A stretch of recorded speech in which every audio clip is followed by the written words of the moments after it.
Hi students, the topic of this video lecture is शिजेला। सबसे पहले हम देखेंगे कि शिजेला की क्या कैरेक्टरिस्टिक्स हैं। ये भी इंटेरोबैक्टेरियेशी में आता है और ये ग्राम नेगेटिव रॉड है। ग्राम स्टेनिंग पे पिंक कलर देता है और ये एक रॉड शेप बैक्टीरिया है। फैकल्टेटिव एनाएरोब है। फैकल्टेटिव एनाएरोब मीन्स ऑक्सीजन की प्रेजेंस और एब्सेंस दोनों में ग्रो कर सकता है। इट इज़ नॉन कैप्सूलेटेड, यानी इसके अराउंड कैप्सूल नहीं होगा। जब कैप्सूल नहीं होता तो वो कैप्सूल जो है क्योंकि एक एंटीफेगोसिटिक एबिलिटी देता है ऑर्गेनिज्म को, सो शिजेला में कैप्सूल नहीं present. It is non motile, motility क्योंकि फ्लैजेला की वजह से आती है। सो जिस तरह साल्मोनेला में फ्लैजेला प्रेजेंट हैं और उसको मोटिलिटी देते हैं, जबकि शिजेला में फ्लैजेला प्रेजेंट नहीं है, इसलिए नॉन मोटाइल है। It is non lactose fermenter, just like salmonella वो भी नॉन लैक्टोज फर्मेंटर था, ये भी नॉन लैक्टोज फर्मेंटर है। सो इस नॉन लैक्टोज फर्मेंटर की वजह से इसके मकानकी अगर पे कलरलेस कॉलोनीज आएंगे और जो TSI है उस पर रेड बाई येलो इसका रिजल्ट आएगा। Shigella is a true human pathogen where for which there is no animal reservoir. So Shigella एक ट्रू ह्यूमन पैथोजन है। जिस तरह साल्मोनेला के जो एनिमल रिजर्वायर थे उसमें आ जाते हैं एग एंड पोल्ट्री, बट ये जो शिजेला है ये एक ट्रू ह्यूमन पैथोजन है, इसके कोई एनिमल रिजर्वायर नहीं है। शिजेला की क्लासिफिकेशन में क्या आता है कि जेनस शिजेला, यानी शिजेला एक जेनस है, उसकी आगे फिर स्पीशीज़ या फिर सब ग्रुप्स हैं। जेनस शिजेला है 4 स्पीशीज़ और subgroups A, B, C and D and several serotypes, बहुत सारी सेरोटाइप्स हैं।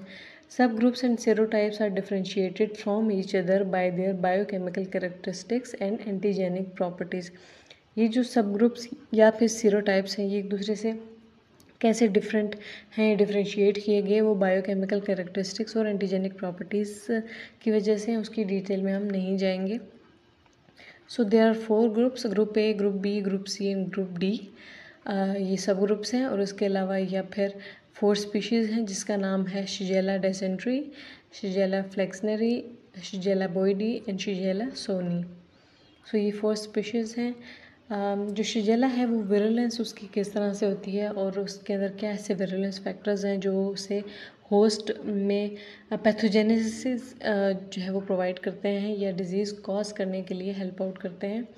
Attachment and penetration of mucosal epithelial cells of large intestine, क्योंकि ये इस इंटेस्टिनल डिजीज़ कॉज करता है, इसलिए जो लार्ज इंटेस्टाइन है उसके जो म्यूकोजल एपिथेलियल सेल है उसमें सबसे पहले पेनिट्रेट या फिर अटैच होगा।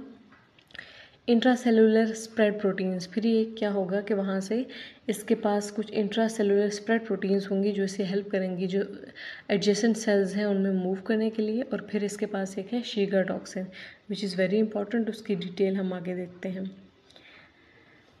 ये है पैथोजेनेसिस का सारा डायग्राम और इसमें यह है कि ये बैक्टीरिया है, ये एक इंटेस्टिनल म्यूकोजल सेल है।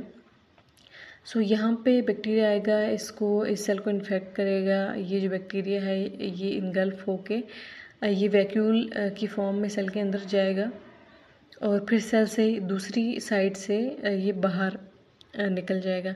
जब ये बाहर निकल जाएगा तो ये जो सब म्यूकोजल लेयर है यहाँ पे कुछ मैक्रोफेजेस प्रेजेंट होंगे। ये मैक्रोफेजेस इस बैक्टीरिया को इनगल्फ करेंगे।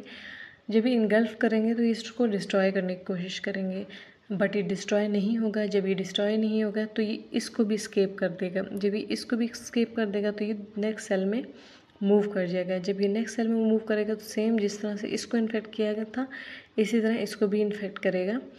तो जस्ट लाइक दिस इस पिक्चर में जैसे शो हो रहा है ये इसको भी इन्फेक्ट कर रहा है और ये इसके अंदर चला गया है in the form of vacuole. जब ये चला जाएगा तो अब उसने क्या करना है, जो नेक्स्ट सेल है उसको किस तरह इन्फेक्ट करना है।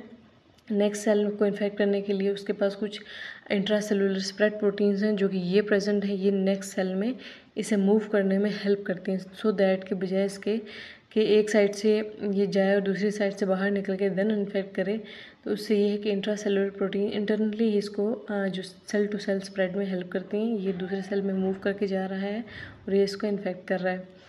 सो इस तरह से क्या होगा, जैसे जैसे सेल इन्फेक्ट होता जाएगा उस तरह से सेल डैमेज होता जाएगा और ये सारा सेल जो है वो डिस्ट्रॉय होता जा रहा है। अब सेल के अंदर ऐसा क्या हो रहा है कि ये सेल डिस्ट्रॉय हो रहा है, बैक्टीरिया तो है ही है, बैक्टीरिया ऐसा सेल के अंदर क्या कर रहा है कि जो सेल जो है वो उसकी डेथ हो रही है, ये हम आगे चल के देखेंगे।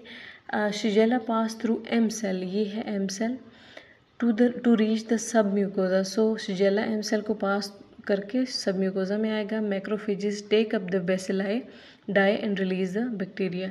सो ये मैक्रोफेजेस जो है बेसिलाई को इनगल्फ करेंगी और फिर उसको रिलीज़ कर देंगी। जब रिलीज़ करेंगी the bacteria enter the epithelial cell from their basolateral aspect of the by endocytosis. ये जो बैक्टीरिया है ये बेजोलेटरल सरफेस से दोबारा से क्या होगा, एंटर हो जाएगा through the process of endocytosis. ये एंडोसाइटोसिस हुई हुई है। अब ये जो एंडोसाइटोटिक वैक्यूल है lies releasing the bacteria into cytoplasm. ये जो वैक्यूल है ये लाइज कर जाएगा और ये बैक्टीरिया जो है साइटोप्लाज्म में आ जाएगा। The bacteria move intracellularly and spread to adjacent cell. फिर इंट्रासेलुलरली मूव करते हुए दूसरे सेल में मूव कर जाएगा, स्प्रेड कर जाएगा। Infected cell die leading to acute inflammatory response with migration of neutrophil to epithelial cell. So ये जो सेल हैं वो डाई हो जाएंगे और वहाँ पे क्या होगा, इन्फ्लेमेटरी रिस्पॉन्स होगा जिसमें न्यूट्रोफिल्स ये पहुँच जाएंगे और वो एपिथेलियल सरफेस पे पहुँच जाएंगे। सो शिजेला जो है वो सेल के अंदर ऐसी क्या चीज़ करता है कि सेल जो है उसकी डेथ हो जाती है। होता कि यूँ है कि सेल के अंदर शिजेला जब जाता है तो उसमें शीगर टॉक्सिन जो है तो है वो अपना वो रिलीज़ करता है। जब शीगर टॉक्सिन रिलीज़ करता है तो ये शीगर टॉक्सिन जो है ये वेजिकल की फॉर्म में प्रेजेंट है। ये क्या करेगा, जो एंडोप्लाज्मिक रेटिकुलम है उसके अंदर जाएगा, ठीक है, वहाँ से बाहर आएगा और क्या करेगा, ये जो शीगर टॉक्सिन है ये जो राइबोसोम है जो कि असेंबली हो जो कि ज़रूरी है प्रोटीन सिंथेसिस के लिए, जब तक राइबोसोम्स के जो लार्ज सब यूनिट या स्मॉल सब यूनिट की असेंबली नहीं होती तब तक प्रोटीन सिंथेसाइज नहीं होती। तो ये जो शीगर टॉक्सिन है ये इनकी जो असेंबली है उसको नहीं होने देगा। जब वो नहीं होगी तो क्या होगा, प्रोटीन सिंथेसिस नहीं होगी। जब प्रोटीन सिंथेसिस नहीं होगी तो अल्टीमेटली सेल की डेथ हो जाएगी। So what it causes, it basically inhibit the या फिर disrupted the protein synthesis and lead to the cell death. It is produced by Shigella dysentery type 1. It has the following characteristic. Enterotoxic है, entero means intestine, ये intestine के cell के लिए भी toxic है, nerve के सेल के लिए भी टॉक्सिक है और साइटोटॉक्सिक भी, यानी किसी भी सेल के लिए ये इसकी साइटोटॉक्सिक एक्टिविटी होती है जो कि सेल डेथ कॉज करती है। ये फिर से वही बात है कि damages to the epithelial cell of the intestine जो कि हम पढ़ चुके हैं। It inhibits the protein synthesis causing the cell death. Vascular damage to the intestine and haemorrhage, ये blood and faecal leukocyte in stool. So अगर intestine का जो है ब्लड वेसल्स होंगी वो डैमेज आएंगी तो क्या होगा, जो स्टूल है उसमें ब्लड आएगा या फिर ल्यूकोसाइट्स आएंगे। सो अगर तो बहुत स्वेयर केसेस में जब किडनी को अफेक्ट करे या फिर ग्लोमेरुलर एंडोथेलियल सेल, उन सेल को जो ग्लोमेरुलस में प्रेजेंट है उन सेल को अफेक्ट करेगा तो ये किडनी फेलियर कॉज करेगा जिसको कहते हैं hemolytic uremic syndrome. So it is a very important. Then है जो शिजेला है उसके डिज़ीज़ के सिम्टम क्या होंगे या शिजेलोसिस के सिम्टम्स क्या होंगे, उसमें headache, fever, dizziness, abdominal cramp या डायरिया या नोजिया, इस तरह के जनरलाइज से जो फूड पॉइजनिंग के जो सिम्टम्स होते हैं वही आएंगे। माइक्रोस्कोपी में क्या आएगा, ग्राम नेगेटिव रॉड होगा। कल्चर जब मैकॉनकी अगर पे लगाया जाएगा तो वो कलरलेस कॉलोनीज देगा due to the non lactose fermenting, जो उसकी एबिलिटी है उसकी वजह से या उस कैरेक्टरिस्टिक की वजह से। DCA अगर पे भी कलरलेस कॉलोनीज आएगी वो इसलिए बिकॉज जो DCA अगर है it is use to differentiate between the Salmonella and Shigella. Salmonella black colony देता है जबकि शिगेला जो है वो कलरलेस कॉलोनीज देता है। सेलेनाइट ब्रोथ भी यूज़ किया जाएगा for the isolation of Shigella from the stool sample. और बायोकेमिकल टेस्ट जो है TSI जब लगाया जाएगा तो उसमें alkaline slant and acidic but means red by yellow reaction आएगा और गैस एंड H2S दोनों नेगेटिव होंगी। ये ग्राम स्टेनिंग है और जो ग्राम स्टेनिंग है वो उसमें ग्राम नेगेटिव रिजल्ट है। मैकॉनकी अगर पे colourless colony selenite broth will be used for the isolation from the stool sample. ये DCA अगर है जिसमें शिजेला की कलरलेस कॉलोनीज आएंगी। TSI का जो है वो रेड बाय येलो रिजल्ट आएगा और H2S and gas production will be negative. and that was it from this lecture.